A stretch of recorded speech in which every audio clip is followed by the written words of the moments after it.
नमस्कार, मैं हूं संतोष। सिटी न्यूज़ वैन रीवा की सांध्यकालीन समाचार सेवा में आपका स्वागत है। प्रस्तुत हैं आज के मुख्य समाचार। गार्ड ऑफ ऑनर के साथ स्वतंत्रता संग्राम सेनानी पंडित चंद्रकांत शुक्ला का किया गया अंतिम संस्कार। बता दें कि देश की आज़ादी में अपनी अहम भूमिका निभाने वाले पंडित चंद्रकांत शुक्ला का आज पूरे राजकीय सम्मान के साथ बंदरिया स्थित मुक्तिधाम में अंतिम संस्कार किया गया। पंडित चंद्रकांत शुक्ला की अंतिम यात्रा में स्थानीय विधायक राजेंद्र शुक्ला के साथ साथ प्रशासन एवं पुलिस के वरिष्ठ अधिकारी एवं नागरिकों ने पहुंचकर उन्हें अंतिम श्रद्धांजलि अर्पित की। बता दें कि पंडित चंद्रकांत शुक्ला विंध्य प्रदेश के प्रथम मुख्यमंत्री रहे पंडित शंभुनाथ शुक्ला जी के भतीजे हैं, जो देश की आज़ादी के लिए न सिर्फ लड़ाई लड़ी बल्कि सत्य की आवाज़ उठाने के लिए पत्रकारिता जगत में भी अपनी एक अलग ही छाप छोड़कर दुनिया से रुखसत हो गए। बताया जाता है कि पंडित चंद्रकांत शुक्ला पत्रकारिता के पितामह के नाम से भी जाने जाते थे, जिन्हें 19 सितंबर 2021 को पत्रकारिता के क्षेत्र में उल्लेखनीय योगदान के लिए विधानसभा अध्यक्ष माननीय गिरीश गौतम, रीवा विधायक राजेंद्र शुक्ला, महाराजा पुष्पराज सिंह के हाथों उन्हें विंध्य शिखर सम्मान से सम्मानित किया गया था। प्रस्तुत है पूर्व मंत्री एवं वर्तमान विधायक राजेंद्र शुक्ला से प्राप्त जानकारी के अंश। किया गया था क्या मतलब कैसे पंडित चंद्रकांत शुक्ला जी हमारे बीच में नहीं रहे। ये पूरे शहर के लोगों के लिए बड़ा दुख का विषय है, क्योंकि लंबे समय से हम लोग उनको देख रहे हैं। पहले स्वतंत्रता संग्राम सेनानी के तौर पर एक क्रांतिकारी के रूप में उन्होंने लड़ाई लड़ी। उनके बारे में एक बहुत ही रोचक किस्सा है कि एक बार शहडोल में अंग्रेज़ अधिकारी बैठक ले रहे थे। उस समय इन्होंने पत्थर मार दिया था और इनको सज़ा के रूप में 14 बेतों की सज़ा दी गई थी हाथ में। तो इससे हम लोग समझ सकते हैं कि क्रांतिकारी थे और पत्रकार के रूप में उन्होंने जिस कर्मठता का परिचय दिया कि भास्कर अखबार उन्होंने शुरू किया और खुद ही उसकी प्रिंटिंग कराते थे, खुद ही लिखते थे और खुद ही बांटते थे। और वो भी रिक्शे में बैठ के नहीं बांटते थे, पैदल पूरे शहर में घूम के। तो एक अलग तरह का व्यक्तित्व था उनका। अभी मुझसे कई पत्रकार जो सीनियर लोग यहाँ पर हैं सभी बताते हैं कि मेरे संरक्षक थे, मेरे आदर्श थे। तो मतलब पत्रकारों के भी वो एक तरीके से लीडर थे एक ज़माने में। आज वो हमें छोड़ के चले गए हैं। निश्चित रूप से एक विभूति थे वो। उनको विंध्य शिखर पुरस्कार से भी 2021 में सम्मानित किया गया था और मैं ईश्वर से प्रार्थना करता हूं कि उनकी आत्मा को शांति दे और परिवारजनों को ये दुख सहन करने की शक्ति दें। जमकर खेली गई होली, फिल्मी गानों पर थिरकते नजर आए कलेक्टर एसपी, एक दूसरे को गुलाल लगाकर दी गई होली की बधाई। बता दें कि रंगों का महापर्व होली वैसे तो पूरे देश में 18 मार्च को मनाया जा चुकी है। होलिका दहन के बाद परंपरागत रूप से अगले दिन होली का त्यौहार मनाया गया। 18 मार्च को जमकर होली खेली गई और देर शाम गले मिलकर लोगों ने एक दूसरे को बधाई भी दी। लेकिन रीवा में 19 मार्च को भी होली का उल्लास देखने को मिला, जब शहर के पुलिस लाइन में पुलिसकर्मियों ने ढोल मजीरे की धुन पर फगुआ गाया और जमकर डांस भी किया। पुलिसकर्मियों की इस होली में जिले के वरिष्ठ पुलिस अधिकारी भी शामिल रहे और मातहत कर्मचारियों के साथ उन्होंने जमकर होली खेली। बता दें कि ये आयोजन प्रतिवर्ष होली के अगले दिन किया जाता है, जिसमें पुलिसकर्मी शामिल होते हैं। गौरतलब है कि होली के दिन ड्यूटी में तैनात होने के कारण पुलिसकर्मी इस पर्व को नहीं मना पाते, जिसके कारण होली के अगले दिन पुलिसकर्मियों की होली मनाई जाती है। इसी कड़ी में शनिवार को परंपरागत रूप से रीवा के पुलिस लाइन परिसर में सुबह से ही पुलिसकर्मियों का जमावड़ा शुरू हो गया था और धीरे धीरे ये जोश उल्लास में तब्दील होता गया। पहले झुंड में बैठे पुलिसकर्मियों ने परंपरागत रूप से फगुआ गाया, उसके बाद ढोल नगाड़े और डीजे की धुन पर जमकर डांस किया। होली की ये उल्लास सिर्फ पुलिस लाइन परिसर में ही नहीं बल्कि जनपद के अन्य थाने और कोतवाली में भी देखने को मिला, जहां पुलिसकर्मियों ने ड्यूटी के तनाव से मुक्त होकर खुले मन से रंगों के इस पर्व को एंजॉय किया और एक दूसरे को रंग लगाकर डीजे की धुन पर थिरकते नजर आए। रीवा में होली का दूसरा दिन पुलिस वालों के नाम रहा। होली का त्यौहार सकुशल संपन्न कराने के बाद पुलिस वालों ने पुलिस लाइन में जमकर होली खेली। इस दौरान पुलिस वालों ने जमकर ठुमके भी लगाए, एक दूसरे को अबीर गुलाल लगाकर होली की बधाई दी। पुलिस लाइन में होली खेलने वालों में डीआईजी मैथिली शरण शुक्ला, कलेक्टर मनोज पुष्प, एसएसपी नवनीत बसीन, जिला panchayat CO Swapnil Wankhede, additional SP Shiv Kumar Verma, DSP यातायात मनोज वर्मा सहित अन्य पुलिस कर्मचारियों और दरोगाओं के साथ जमकर होली खेली गई। एक दूसरे पर रंगों की बौछार करते हुए होली की बधाई दी। प्रस्तुत है कार्यक्रम की एक झलकी।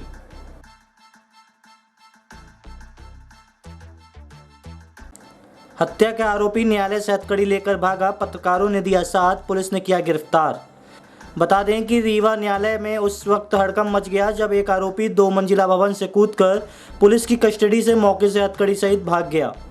तभी अचानक कुछ पत्रकार रास्ते से निकल रहे थे तो देखा कि हथकड़ी सहित एक आरोपी भाग रहा है, जिसको मौके पर 3 पत्रकारों सहित स्थानीय लोगों ने पकड़ लिया और आरोपी को पुलिस को सौंप दिया है। आपको बता दें कि आरोपी जगजीत वासी ग्राम पतरा रघुनाथगंज का रहने वाला है, जिसको विगत दिवस मनगांव पुलिस द्वारा मृतक शुभम सोंदिया की हत्या के आरोप में पकड़ा गया था। बता दें कि राह चलते युवक की दर्जनों ग्रामीणों ने मिलकर पीट कर हत्या कर दी थी। इस मामले में पुलिस ने एक आरोपी को गिरफ्तार किया था, जिसे आज न्यायालय में पेश किया जाना था, परंतु मौका पाते ही युवक पुलिस की कस्टडी से भाग निकला, जिससे लोगों द्वारा पकड़कर पुलिस के हवाले किया गया है। तत्पश्चात न्यायालय से उसे जेल भेज दिया गया है। आइए दिखाते हैं आपको किस तरह आरोपी भाग रहा था, जिसका लाइव विजुअल ये रहा।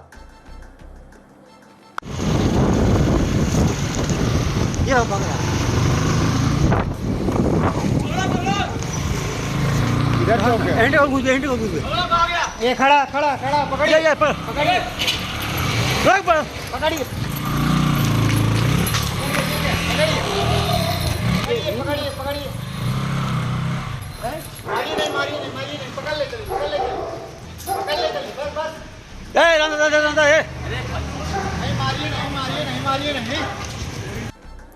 प्रस्तुत है एडिशनल एसपी शिव कुमार वर्मा से प्राप्त जानकारी के अंश। सर एक आरोपी न्यायालय से भी भाग गया था क्या? ये 302 हुआ था मनगुआ थाने में। उसमें आरोपियों में से एक आरोपी पकड़ा गया था, उसको पुलिस लेके आई थी विशेष न्यायालय में पेश करने के लिए रीवा। उसी समय जब वो बैठा हुआ था उसने भागने का प्रयास किया, भागा तो पुलिस ने कुछ पत्रकार साथियों और कुछ जनता की मदद से उसको पकड़ लिया और वापस न्यायालय में उसको पेश कर दिया गया है। इसमें जो भागने वाला आरोपी का नाम था अभिषेक सिंह था और उसको पकड़ के न्यायालय पेश कर दिया गया। मैहर दर्शन के लिए जा रहे कार सवार भीषण सड़क हादसे का हुई शिकार। बनारस से कार में सवार होकर मैहर जा रहे थे दर्शनार्थी। इटौरा बाईपास के समीप हुई घटना, खंबे से टकराई तेज रफ्तार कार। बता दें कि बनारस से मैहर दर्शन के लिए जा रहे कार सवार भीषण सड़क हादसे का शिकार हो गए हैं। पिथौरा बाईपास के समीप तेज रफ्तार कार बिजली के खंबे से जाकर टकरा गई। घटना में कार सवार 4 लोग गंभीर रूप से घायल हुए हैं। बताया जाता है कि घटना इतनी ज़बरदस्त थी कि कार सवार लोगों को गाड़ी का एक हिस्सा काट कर बाहर निकाला गया। सभी घायलों को 108 एम्बुलेंस की मदद से संजय गांधी अस्पताल में भर्ती कराया गया है। बताया जाता है कि वाराणसी निवासी सुशील प्रजापति, गणेश विश्वकर्मा, संजय पटेल और नेहा प्रजापति कार में सवार होकर बनारस से मैहर के लिए निकले थे। हालांकि हादसे का कारण अभी स्पष्ट नहीं हो पा रहा है। प्रत्यक्षदर्शियों की माने तो कार के सामने एक कुत्ता आ जाने से कार चालक ने नियंत्रण खो दिया और गाड़ी जाकर खंबे से टकरा गई। घटना की जानकारी मिलते ही विश्वविद्यालय थाना प्रभारी मौके पर पहुंचे, जहां से घायलों को तत्काल संजय गांधी अस्पताल भेजा गया है। घायलों में 2 की हालत गंभीर बताई जा रही है। प्रस्तुत है विश्वविद्यालय थाना प्रभारी जेपी पटेल से प्राप्त जानकारी के अंश।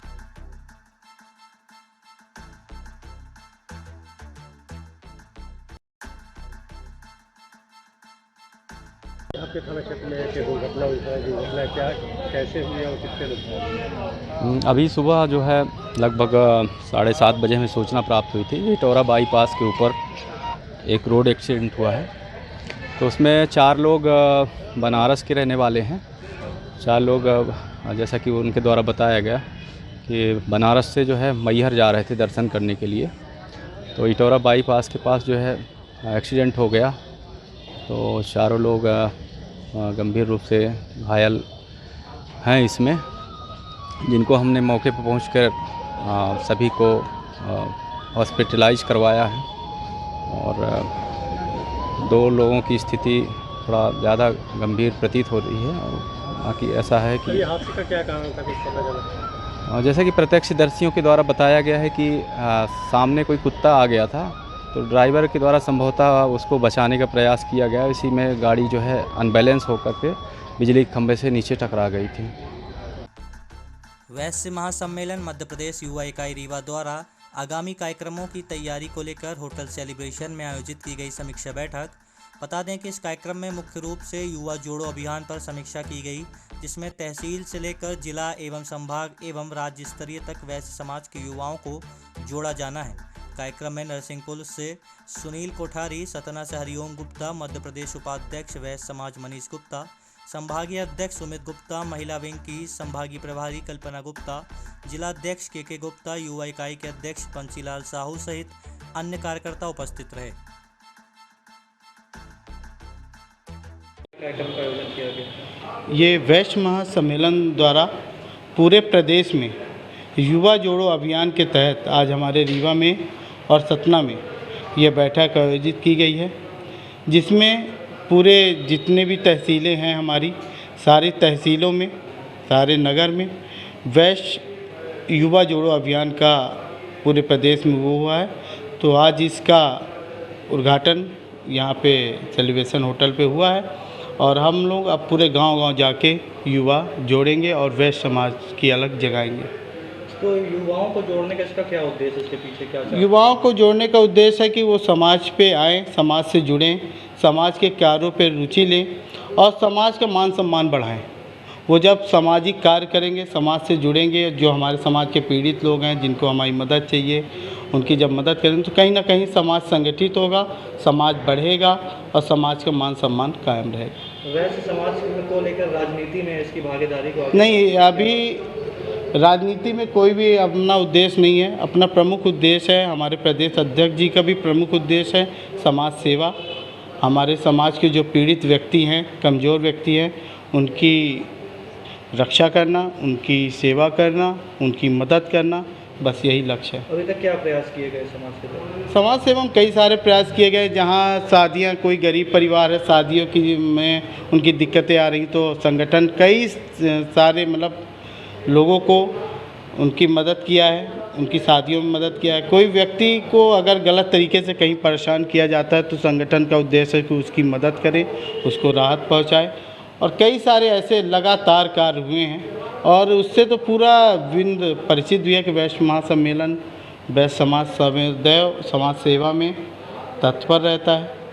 कौन कौन शामिल हुआ आज के कार्यक्रम में? आज में नरसिंहपुर से हमारे सुनील कोठारी जी आए हैं, सतना से हरिओम गुप्ता जी आए हैं, रीवा से हमारे मनीष गुप्ता जी जो वैश्य महासम्मेलन के प्रदेश उपाध्यक्ष हैं, और हमारे ज़िले के अध्यक्ष के गुप्ता जी, संभागीय अध्यक्ष सुमित गुप्ता जी और महिला विंग की संभागीय प्रभारी कल्पना गुप्ता जी उपस्थित हैं। बंसीलाल साहू, युवा जिला अध्यक्ष वैश्य महासम्मेलन। बिछिया स्थित गौशाला लक्ष्मण बाग रीवा में गौ दर्शन पूजन एवं गोहोली मिलन समारोह कार्यक्रम का आयोजन किया गया। इस कार्यक्रम में मुख्य अतिथि गौ संवर्धन बोर्ड मध्य प्रदेश के माननीय अध्यक्ष महामंडलेश्वर स्वामी अखिलेश्वरानंद जी महाराज एवं लोकप्रिय विकास पुरुष जननायक व विधायक राजेंद्र शुक्ला शामिल हुए। उन्होंने परंपरागत तरीके से गौवंश की पूजा अर्चना की। इसके बाद पूर्व मंत्री रीवा विधायक राजेंद्र शुक्ला ने लक्ष्मण बाग गौशाला में होली मिलन समारोह के साथ आगामी 12 अप्रैल को होने वाली श्री राम कथा आयोजन हेतु रूपरेखा तैयार करने बैठक भी ली, जिसमें मध्य प्रदेश गौपालन एवं पशुधन संवर्धन बोर्ड के अध्यक्ष महामंडलेश्वर जी अखिलेश्वरानंद गिरी जी महाराज के आशीर्वचन प्राप्त हुए। इस दौरान बैठक में गौ संवर्धन बोर्ड के उपाध्यक्ष राजेश पांडे, लक्ष्मण बाग गौशाला के अध्यक्ष प्रभाकर चतुर्वेदी, पशुपालन विभाग के संयुक्त संचालक राजेश मिश्रा, अन्य अधिकारी, महत्वपूर्ण जनप्रतिनिधि, प्रबुद्ध व्यापारी एवं गणमान्य जन उपस्थित रहे। मध्य प्रदेश सरकार ने मध्य प्रदेश में गौशालाओं के लिए पर्याप्त फंड दे करके मनरेगा के फंड से लगभग 3000 गौशालाओं का निर्माण करवा दिया है। एक कामधेनु गो अभयारण्य का निर्माण हुआ है 40 करोड़ की लागत से, और एक रीवा में बसावन मामा नाम का स्थान है, वहाँ पर गोवंश वन्य विहार बन गया है। तीसरा गोवंश वन्य विहार मध्य प्रदेश के जबलपुर नगर में गंगईवीर नाम का जंगल है, वहाँ 530 एकड़ में हम धीरे धीरे विकसित करने जा रहे हैं। अभी हम उसमें अंडर प्रोसेस हैं।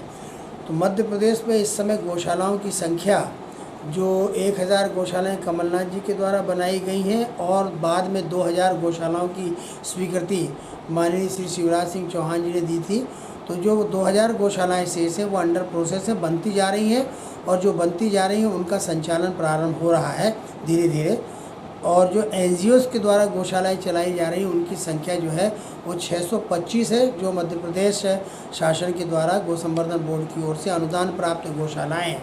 तो इस प्रकार मध्य प्रदेश में लगभग 3000 गौशालाएं धीरे धीरे सक्रिय होने वाली हैं। वर्तमान में अभी जो हमारे पास आंकड़े आए हैं उस आंकड़े के हिसाब से 1621 गौशालाएं जो हैं वो एक्टिव हो गई हैं और उनमें गोवंश की संख्या जो है वो लगभग 3 लाख के आसपास गोवंश आ गया है।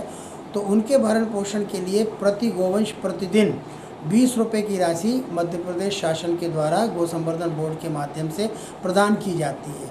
लेकिन लोगों का ऐसा कहना है कि 20 रुपये की राशि पर्याप्त नहीं है, तो इसमें हमने आम पब्लिक से भी अपील की है कि हमारे घरों में जो गोग्रास निकाला जाता है 1 रुपये की राशि जो एक रोटी निकाली जाती है। अब आज 1 रुपये का ज़माना नहीं है, तो हमने कहा इसका नवाचार अगर किया जाए तो 10 रुपया रोज़ भोजन करने के पहले हर गोभक्त अपने गुल्लक में डाले और अगर उसने 365 दिन लगातार डाला तो 3650 रुपये एक व्यक्ति के हिस्से में आएगा। और अगर 1 करोड़ लोगों ने इस व्रत को ले लिया तो 3650 करोड़ रुपए की राशि साल में एकत्रित होगी और हमको प्रति वर्ष का जो बजट चाहिए वो 300 करोड़ का चाहिए। तो इस माध्यम से जन भागीदारी, जन सहयोग और सरकार का सहयोग, इस प्रकार से हमको राशि मिलेगी। हमने पोर्टल जारी किया है अपने गौ संवर्धन बोर्ड की ओर से, उसमें धीरे धीरे लोगों को जैसे जैसे चेतना जाग रही है, जैसे जैसे हमारा संदेश पहुंच रहा है, तो लगभग अभी 2.5 लाख की राशि हमारे पास आ चुकी है। इस प्रकार से ये जिस तरह आप हर जगह हर भाषण में कहते हैं बसावन मामा जैसे गौशाला का मॉडल बताते हैं, तो इस समय कितने तैयार हो चुके हैं मध्य प्रदेश में? बसावन मामा तो एक ही तैयार हुआ, उसकी तर्ज पर उसके पहले बसावन मामा के पहले 1400 एकड़ के भूखंड पर हमने आगर मालवा ज़िले में सालरिया नाम का एक स्थान है, वहाँ पर कामधेनु गो अभयारण्य के नाम से विकसित किया हुआ है। उसमें भी आज की तारीख में 4000 गोवंश है। लेकिन चूंकि वहाँ सब सूखा सूखा है तो अभी हम जंगल लगाने का प्रोसेस वहाँ पर चालू किए। जो भी व्यक्ति जाता है हमारा आग्रह रहता है कि अपने हाथ में एक वृक्ष लेकर के जाओ, नीम का वृक्ष हो, आम का वृक्ष हो, बरगद का वृक्ष हो, ऐसे छायादार वृक्ष वहाँ लगाएंगे तो धीरे धीरे वह अरण्य भी विकसित हो जाएगा। और वहाँ 24 सेट बन गए हैं गायों के निर्माण वहाँ रहने के लिए, 3 गोबर गैस प्लांट वहाँ बन गए हैं और ऐसे वहाँ पानी की व्यवस्था हो गई है। वहाँ पर हमारे अनुसंधान भवन बन गया है, वहाँ प्रोडक्ट भवन जो बन गया है, उत्पादन भवन जिसको हम कहते हैं, कृषि प्रशिक्षण भवन बन गया है। तो इस प्रकार की हमारी गतिविधियाँ वहाँ भी विकसित हो रही है। लेकिन मॉडल के रूप में अगर कहना चाहेंगे तो मैं गर्व के साथ कह सकता हूँ कि ज़मीन कम मात्र 51 एकड़ ज़मीन पे जो गोवंश वन विहार बसावन मामा में बना है और 500 एकड़ का जंगल जो दूर लगा हुआ है, जिसमें हमें अनुमति है कि गोवंश जंगल में चारा चरने जाए और चारा चरने के बाद अपने स्थान पर शाम को वापस आ जाए। तो ये एक अच्छा मॉडल बना हुआ है। इस मॉडल को हम पूरे प्रदेश में जहाँ जहाँ भूमि की उपलब्धता होगी, ख़ास तौर से हम फोकस कर रहे हैं। जो गो सदन हमारे भंग कर दिए गए, 10 गो सदन जंगलों में होते थे, 2 गो सदन छत्तीसगढ़ में चले गए, लेकिन 8 गो सदनों की भूमि अभी हमारे पास है। जहाँ जहाँ भूमि उपलब्ध होती जा रही है वहाँ वहाँ हम गोवंश वन विहार विकसित कर रहे हैं। अभी 2 गोवंश वन विहार का हमने संकल्प लिया है, एक सीहोर ज़िले में है और दूसरा जो है जबलपुर ज़िले में है, जिसमें 530 एकड़ का जंगल है। तो इस प्रकार से हमने उनके विकास का काम प्रारंभ कर दिया है।